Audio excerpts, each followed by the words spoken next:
morning. My name is Jim Austin, and I'm a commercial real estate broker and a marketing guy.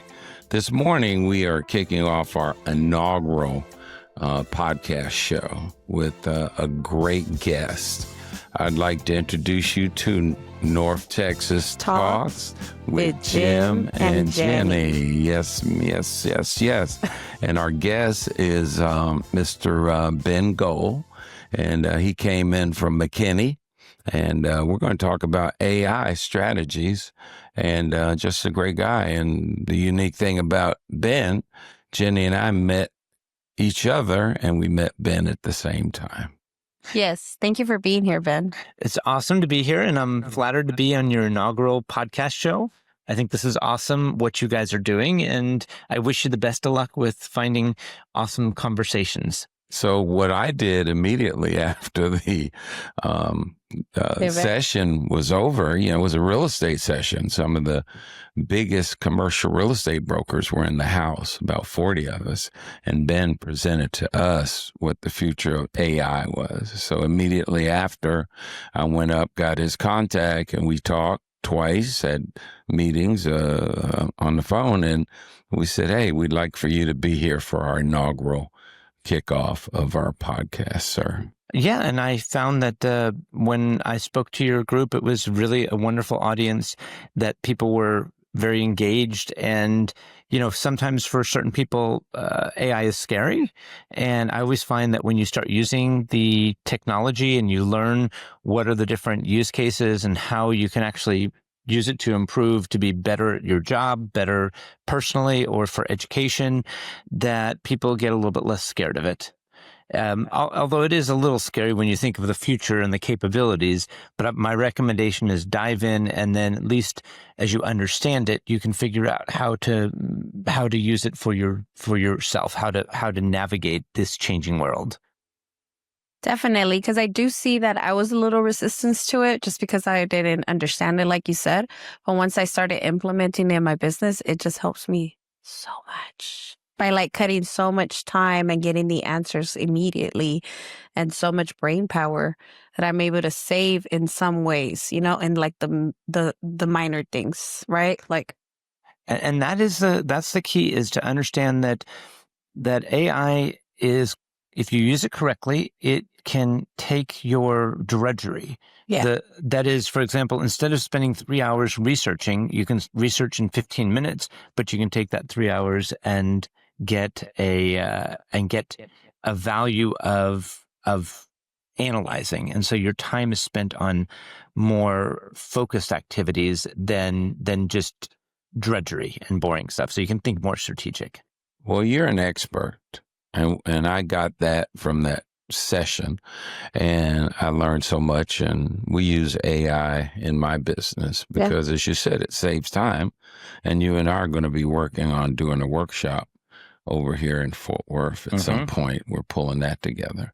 But I'm so glad that you can be here with myself and Jenny, because what we're doing is sharing this power of AI with the rest of the world through Ben Gold. Well, I'll say that my focus as a strategy consultant is I help organizations responsibly deploy AI. There are areas of privacy, security, and safety that individuals and organizations need to be aware of. And so it's important that when you do deploy, that you have a company strategy that is communicated well with the employees, and that you help. It's more of a cultural and a business flow. So I'm also the executive director of an organization, AI Connects. My business partner, Dan, always says at every event, and I agree, AI is 95% business, 5% technology. And I add to that it's cultural. So if you can get people to embrace it, then you can help organizations to actually be more productive. People can be more collaborative. And that's the vision. It is sometimes where, there are some people that are a bit resistant to it.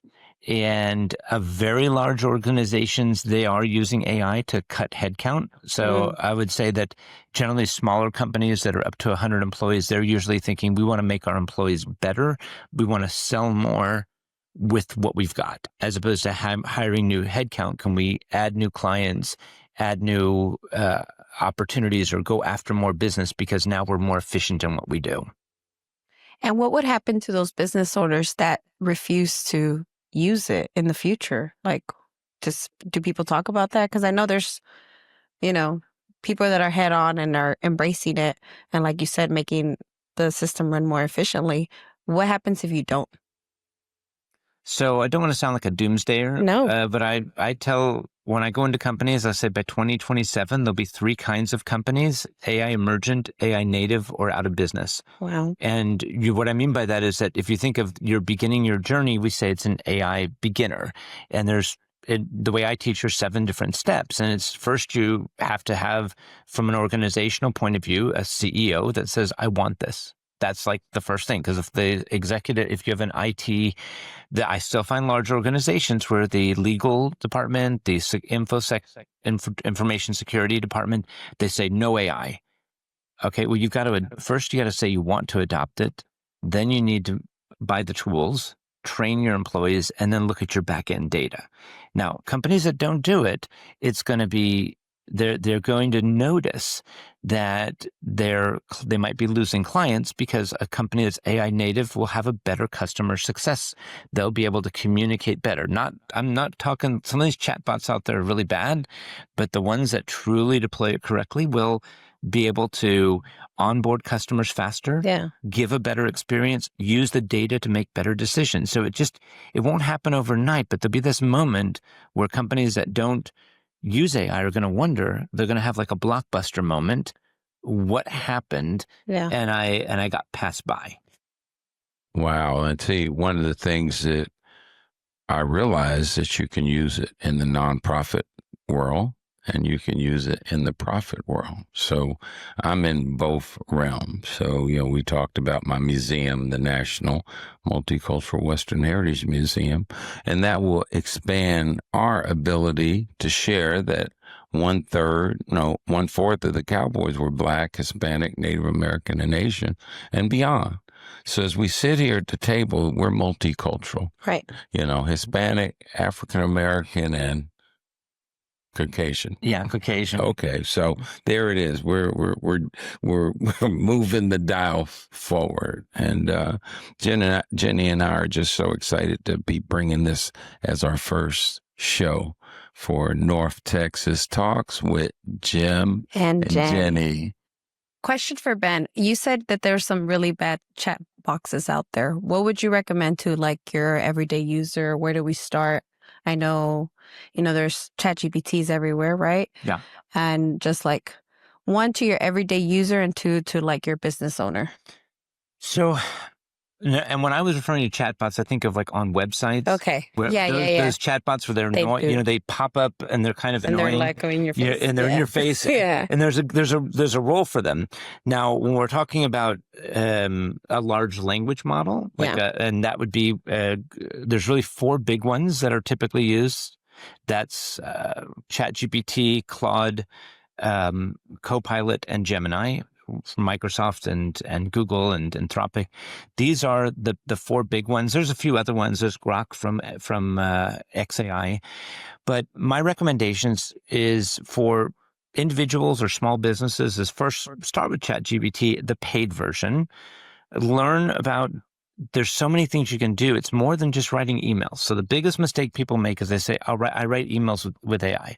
Great, but just with the ChatGPT $20 a month, you've got deep research. Yeah. I can do a PhD level analysis. I think I did one for you in front of everybody. Yes. For one of your properties where we're able to go and analyze 10 years of history of a single location. That's an example of deep research where it's really powerful. There's also this ability to create images, to create videos with Sora 2. That's just an example of ChatGPT. Google has their version. You have this agent, which allows you, if you want to go set an appointment with a doctor, can actually identify doctors or can go on the internet and really be able to tell you stuff. So, oops. AI. AI. I'm sorry. So my recommendation is first, pay for a license. Okay. $20 a month. It's like a Netflix subscription. And Number two is record every conversation. There are the one of the most important things you can do. I have Fireflies, there's Otter, there's a Fathom. These are the different companies that are AI note takers, $20-$30 a month. And you're talking, when you realize that every conversation you have is a gold mine. Yeah. Internal conversations. So I show teams how let's say you're an engineering team, your conversation can then, that you take that, throw it into AI, and it builds out a project plan. It builds out all of your internal things just by what you're talking about. When you're dealing with customers, okay, you have an opportunity. By recording, you learn about the personality. The AI can help you understand what you could have done better. My son, Victor, is, one of the things he tells me is, I'm not the best salesperson. So I've been told that I could use some help. So I said, who's your mentor? And there's a guy named Jeremy Miner and I said, okay, well, that's what I'll do. I said, well, Jeremy Miner is going to be my mentor. So I did was I got about 4 hours of Jeremy Miner off of the internet. And I took those transcripts. Then I went to ChatGPT. I said, do a full analysis of all of his infrastructure. And I created a project or a GPT where whenever I have a conversation, I say, well, how would Jeremy Miner do it? Well, whoever your mentor is. And it was like looking and saying, well, you know what? On phase 1, you did about a 6 out of 10 on your introducing yourself. But when you get to phase 3 and you're digging into the pain, you get a 0 out of 10 because you didn't do this and you didn't do that. And so my point is that when you realize that if you give this AI data and you tell it who you want it to be and what you want it to do, and then you give it the right data, it becomes your coach. Welcome back to North Texas Talks with Jim and Benny. Yes. We have special guest, Ben Gold, who's an AI specialist, and we've just been hitting him hard with some questions that we know you want to know. So, Jenny? Well, Ben, I think one of our concerns was AI taking over, and maybe taking over how? What are people most scared of? So I'd say people are most scared of how it impacts their jobs. And one of the things that I tell everybody is you should use AI to find your next job and use AI to keep your next job. That's awesome. And that's really important because I actually, when I started in the space of an AI consultant, I started with job seekers. So I was able to show, I wrote a book, Find Your Next Job with ChatGPT, and it really walks through how you can use AI for, if you want to reimagine your job, like you want to change it, you can use AI to say what would be the kinds of opportunities that are available in the next 5 years based on technology. Like maybe I know marketing, but what would be a profession based on my skill set and what I do that's viable, so that when I get it, I don't get let go in 6 months because the job is not valuable anymore. Wow. And so that's like, you can talk to AI about that, about your resume, about posting on LinkedIn or building out your profile, networking, or especially like when I have an interview, using a bunch of personality analysis to be able to understand about the interviewer. Now, one of the other things that I recommend for job seekers or people that are looking at switching their careers is, it doesn't cost you anything to be curious. You can subscribe to certain newsletters. I don't have a newsletter. I think that those are really, I respect anybody that has one because they're not easy to maintain. Yeah. But there are a few out there that I recommend. One's called Superhuman. Another one is called The Neuron. These are the two ones I generally follow. There's a few others. The point is I get headlines in my inbox, so I know what's going on in the space of AI, but also be curious if you're in HR, if you're in marketing, learn about the market, the AI technology. So when you're in an interview and you can say, you know what, I understand very much this is the cutting edge AI video editing. This is the cutting edge AI there's a big issue of SEO, search engine optimization. And now I was just at an event last week where I talked with multiple people and nobody agrees on this about what does that mean for AI optimization. So I don't go on Google anymore. I go on ChatGPT to get my recommendation. So I can bypass the search paid engine ads and all that. So then what happens is that now that's the next space. So we're Google, OpenAI, all of these organizations. They're now saying, well, you don't have to go to Google. You can just stay within our platform. And so that is truly one of the frontier questions. So if you are in marketing, learn about AIO. Okay, or AIEO, I forget how or AEO. They have some weird set of alphabets that are for that, but you get the idea. Yeah. And I think I have a question when it comes to like how much information and tonality and like personality I feed it, right? Because it needs to understand me and understand my thing. How much of that am I giving away? I don't know. I have a weird feeling with how much information of myself I give and how much it's going to duplicate me in some way and make my life easier, but also how much do I keep of myself? Because we don't know what the future may look like with AI. Or do you know? I wish I knew. I'd probably be a trillionaire. Yeah. Well, my thing, and one of my teachers was like, the thing that keeps me sane is that it doesn't have a heart or a nervous system, right? Yeah. Because we're still human. So you're bringing up a bunch of questions. I know. So one of them is, if the AI, so first of all, the AI knows everything about you because if you posted on LinkedIn, if you posted on YouTube, then pretty much every one of your videos, everything that you've written has probably been ingested in the overall training. Okay. So, but that's trillions of data points. So it's not like they're going to know. They know you. Exactly. Yeah. But so I always tell people like, I don't want to upload my resume because then the AI is going to know who I am. And I'm going, are you on LinkedIn? Mm-hmm. I think you're already there. So don't worry about that. Now, there is this question about when you tell your deep, darkest secrets and you upload that into ChatGPT, is ChatGPT going to share those with other people? Technically, they say that they don't. They say that this will, that they're not going to use, if you can ban it from using your chats for training data. Got it. However, if somebody were to hack, I mean, there's no guarantee that somebody wouldn't hack and somehow be able to see individual chats or prompts. But again, that's, the big companies are all telling us that our data is saved. There's some issues there, and I wonder if it would get to a point where they use it at like trials and legal and stuff, because a lot of people are using AI as your therapist, right? And as your like confidant.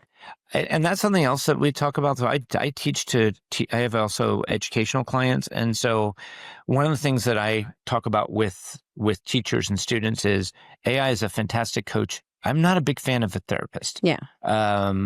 Unless you have a very specialized program or app that has really strong guardrails.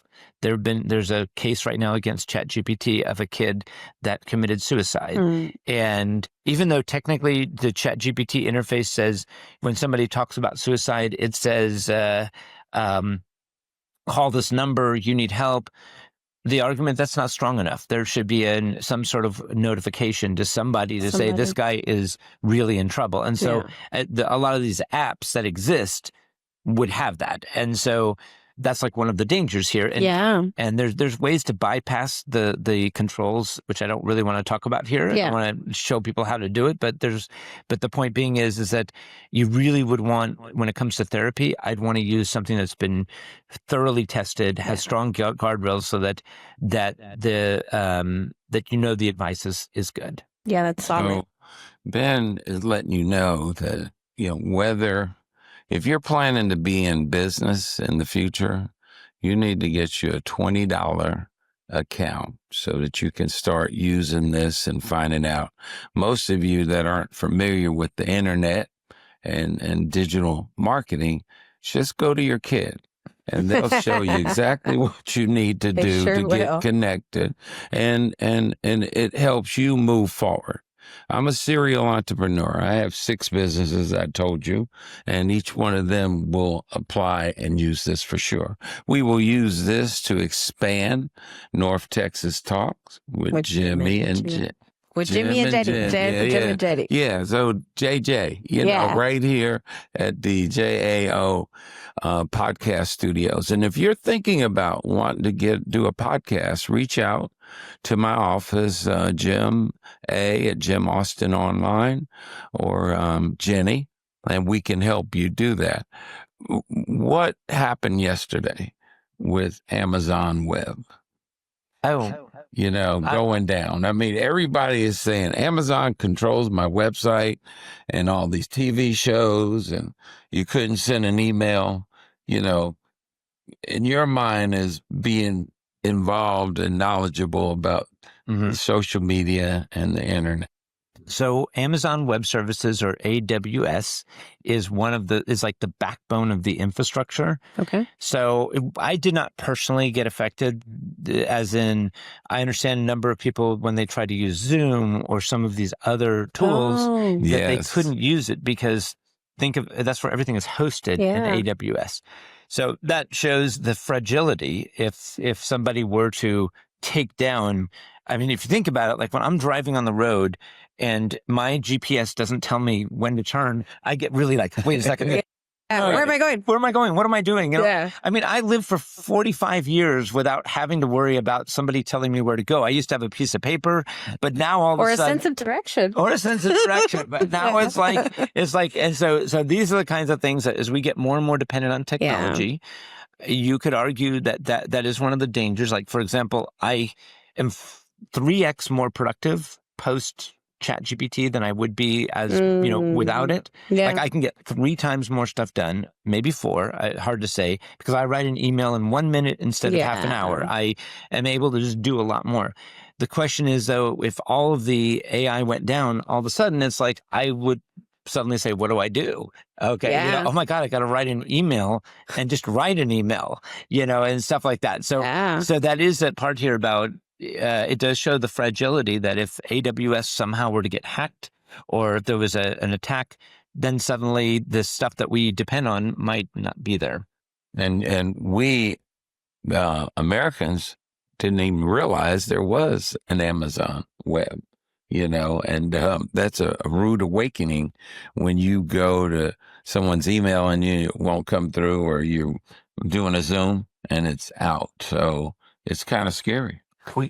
You know, but do you watch the football games? AWS has like all those ads all the time about the football stats and the fact that they, you know, Airbnb and I think Fox, you know, they all are hosted on AWS. Sure. So that's another conversation for another time. But I'm going to let you ask the last question. Okay, last question, and it's going to be, since you're an expert, what would you recommend our audience for like the top 5 uses or 3 of AI, like for your... Oh, that's a wonderful question. Yeah. Top use is always going to be for your text, like let's say everything from presentations, emails, proposals. That's going to be your basic use case of always running that through AI. Second is research, using deep research to save you hours of finding what you're looking for. I think that for video and so text to image and text to video are now really growing. So if you're looking at social media, you're able to use that. And the final one, which I think is very much overused, I mean, there's a couple, let me say 2 more. One is data analysis, looking through spreadsheets, uploading them, seeing trends, and those abilities. And I'd like to talk about the last one, which is just using AI as your coach. If you do share what you're looking for if you're doing a particular initiative or you're trying to rethink, explaining to AI and saying, hey, you're Tony Robbins, you're my business coach. I'm thinking of creating this business. And you say, what questions do you have for me? So I kind of have this, like, what are your questions you got for me? I'll then, you know, answer them. Matter of fact, last week I was at this amazing event where one of the speakers was like, actually, you say, ask me one question at a time. and give me the top 3 questions. And then it asks a question, you answer it. It asks a Right. question. And after you've answered all the questions, it then can lay out for you your strategy. Wow. What a game changer, right? Yeah. Ben, where can people find you? What platform are you the most active? And how can an organization, a business hire you to be the consultant or the strategist? So you'll find me on a couple of different places. LinkedIn, if you look up Ben Gold AI, if you type that in LinkedIn, you'll find my my LinkedIn profile. I post 4 or 5 times a week. I have my website, bengoldai.com. I'm also as the executive director of AI Connects, and that's AI Connects with an X at the end, .ai. That's another area where we're very active in the North Texas area. My partner, Dan Sinowat, we're at almost every event Love it. that is dealing with technology or AI. Well, those are some tremendous credentials and what you've been doing.